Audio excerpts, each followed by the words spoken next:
Hi hello ನಮಸ್ಕಾರ ಪ್ರಿಯ ವೀಕ್ಷಕರೇ, ಇವತ್ತಿನ ಈ ಒಂದು ವಿಡಿಯೋದಲ್ಲಿ ಈ ಸ್ವರಾಜ್ 855 FE ಟ್ರ್ಯಾಕ್ಟರ್ ಜೊತೆಗೆ ಒಂದು ರೂಟರ್ ಮಾರಾಟಕ್ಕಿದೆ ಸ್ನೇಹಿತರೆ. ಇವುಗಳ ಒಂದು ಮಾರಾಟದ ಮಾಹಿತಿಯನ್ನು ಇವತ್ತಿನ ಈ ಒಂದು ವಿಡಿಯೋದಲ್ಲಿ ಸಂಪೂರ್ಣವಾಗಿ ನೋಡ್ಕೊಂಡು ಬರೋಣ ಸ್ನೇಹಿತರೆ. ಅದಕ್ಕಿಂತ ಮುಂಚೆ ನೀವಿನ್ನು ನಮ್ಮ ಚಾನಲ್ಗೆ ಸಬ್ಸ್ಕ್ರೈಬ್ ಆಗಿಲ್ಲ ಅಂದರೆ ಈ ಕೂಡಲೇ ಸಬ್ಸ್ಕ್ರೈಬ್ ಆಗಿ. ನಿಮ್ಮ ಹತ್ರ ಹಾಗೂ ನಿಮ್ಮ ಫ್ರೆಂಡ್ಸ್ ಹತ್ರ ಯಾವುದೇ ತರಹದ ಸೆಕೆಂಡ್ ಹ್ಯಾಂಡ್ ಟ್ರ್ಯಾಕ್ಟರ್ಗಳು ವಾಹನಗಳು ಮಾರಾಟಕ್ಕಿದ್ರೆ ಅವುಗಳ ಫೋಟೋ ಹಾಗೂ ಡೀಟೇಲ್ಸನ್ನು ಸ್ಕ್ರೀನ್ ಮೇಲೆ ಕಾಣ್ತಾ ಇರುವ ನನ್ನ ವಾಟ್ಸಪ್ ನಂಬರ್ಗೆ ಕಳುಹಿಸಿ ಕೊಟ್ಟರೆ ನಾವು ನಮ್ಮ ಚಾನಲ್ನಲ್ಲಿ ಅಪ್ಲೋಡ್ ಮಾಡಿ ಕೊಡ್ತೀವಿ ಸ್ನೇಹಿತರೆ.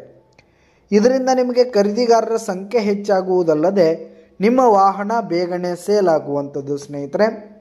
ಇನ್ನು ಈ ಒಂದು ಟ್ರ್ಯಾಕ್ಟರ್ ಹಾಗೂ ರೂಟರ್ನ ಓನರ್ ನಂಬರನ್ನು ವಿಡಿಯೋ ಕೆಳಗಡೆ ಟೈಟಲ್ನಲ್ಲಿ ಕೊಟ್ಟಿರ್ತೀನಿ ಸ್ನೇಹಿತರೆ. ಈ ಒಂದು ಟ್ರ್ಯಾಕ್ಟರ್ ಬಂದು 2017ರ ಮಾಡೆಲ್ ಆಗಿದೆ, 2017 ಮಾಡೆಲ್ ಆಗಿದೆ. ಈ ಒಂದು ಟ್ರ್ಯಾಕ್ಟರ್ ಹಾಗೂ ರೂಟರ್ ಉತ್ತಮವಾದ ಕಂಡೀಷನಲ್ಲಿರುವಂಥದ್ದು, ಪೇಪರ್ಸ್ ಎಲ್ಲ ಕ್ಲಿಯರ್ ಹಾಗೂ ರನ್ನಿಂಗಲ್ಲಿದೆ ಸ್ನೇಹಿತರೆ. ಇನ್ನು ಈ ಒಂದು ಟ್ರ್ಯಾಕ್ಟರ್ ಜೊತೆಗೆ ರೂಟರ್ ಇರುವ ಲೊಕೇಶನ್ ನೋಡೋದಾದರೆ ಜಮಖಂಡಿ ತಾಲೂಕಿನ ಹಿಪ್ಪರಗಿ ಲೊಕೇಶನ್ಗಾದರೆ ಈ ಒಂದು ಟ್ರ್ಯಾಕ್ಟರ್ ಜೊತೆಗೆ ರೂಟರ್ ಮಾರಾಟಕ್ಕಿದೆ. ಇವುಗಳ ಒಂದು ಮಾರಾಟದ ಬೆಲೆ 6 ಲಕ್ಷ ಹೇಳ್ತಾ ಇದ್ದಾರೆ ಸ್ನೇಹಿತರೆ. ಓನರು 6 ಲಕ್ಷ ಮಾರಾಟದ ಬೆಲೆ ಹೇಳ್ತಾ ಇದ್ದಾರೆ. ಇದೇನು ಫಿಕ್ಸ್ ರೇಟ್ ಏನಲ್ಲ, ಇನ್ನೂ ಕಡಿಮೆ ಆಗುತ್ತೆ. ವಿಡಿಯೋ ಕೆಳಗಡೆ ಟೈಟಲ್ನಲ್ಲಿ ಓನರ್ ನಂಬರನ್ನು ಕೊಟ್ಟಿರ್ತೀನಿ, ಕರೆ ಮಾಡಿ ಖರೀದಿ ಮಾಡಿ. ಧನ್ಯವಾದಗಳು ಪ್ರಿಯ ವೀಕ್ಷಕರೇ.